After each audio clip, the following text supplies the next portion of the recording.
नमस्कार मंडळी, मी आता गिरगाव चौपाटीला आलेलो आहे गणपती विसर्जनासाठी. आणि मी गणपती विसर्जनाला फर्स्ट टाइम गिरगाव चौपाटीला आलेलो आहे, कारण की मी आत्तापर्यंत गणपती हे फक्त रस्त्यावरनं जाताना बघितलेले आहेत. आणि मी विसर्जन वगैरे ह्या गोष्टीपासून मी लांब असायचो, कारण की माझा जॉब आणि मला वेळ नसायचा, कारण की दुसऱ्या दिवशी कामावर जायचं असायचं. पण ह्या टायमाला सॅटर्डे संडे सुट्टी आल्यामुळे सॅटर्डेला बरोबर अनंत चतुर्थी आली होती, म्हणून मला आज गणपती विसर्जनला यायला मिळालं. आणि तुम्ही पाहू शकता की गिरगाव चौपाटी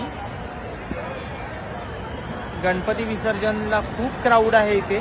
मी आत्ता गणपतीच्या खूप सारे गणपतीचे व्हिडिओज वगैरे काढलेले आहेत, याच्यामध्ये तुम्हाला या व्हिडिओमध्ये नक्की नेक्स्ट लेवलला दिसतील. पण मी आत्तापर्यंत जेवढे गणपती बघितले त्यामध्ये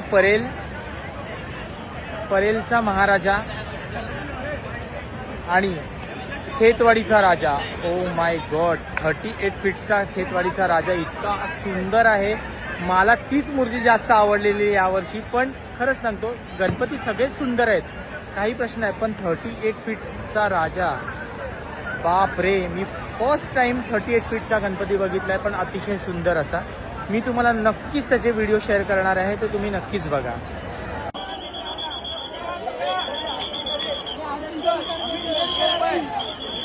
हॅलो,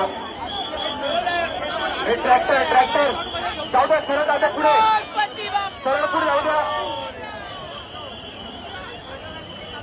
अरे इथं दोन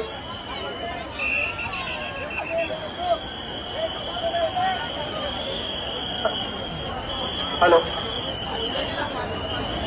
ट्रॅक्टर घ्या तुम्ही पुढे सरळ.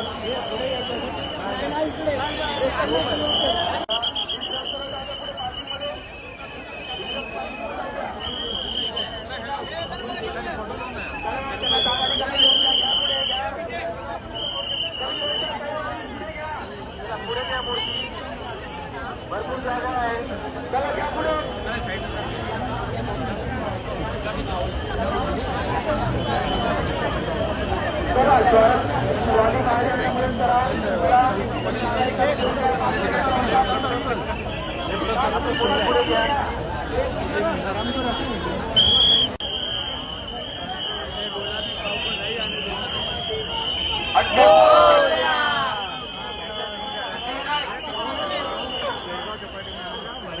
विनायक डेकोरेटर, तुम्ही आत आले, जागा अडवली, तुम्ही अडथळा निर्माण होतो मागे. हा टेम्पो एकतर बाहेर काढा, एकतर पार्किंग मध्ये लावून घ्या. छोटी मूर्ती आहे, कृत्रिम तलावामध्ये विसर्जित करा. पार्किंग मध्ये जाऊ.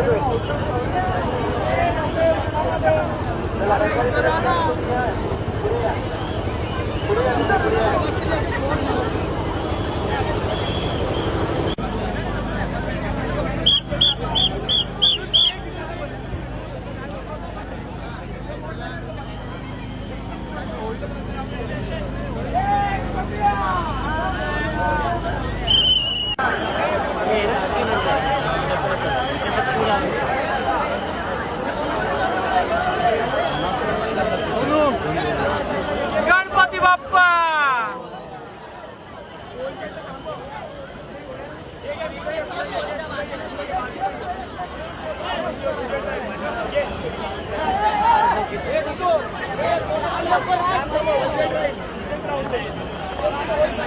ऋषी उभा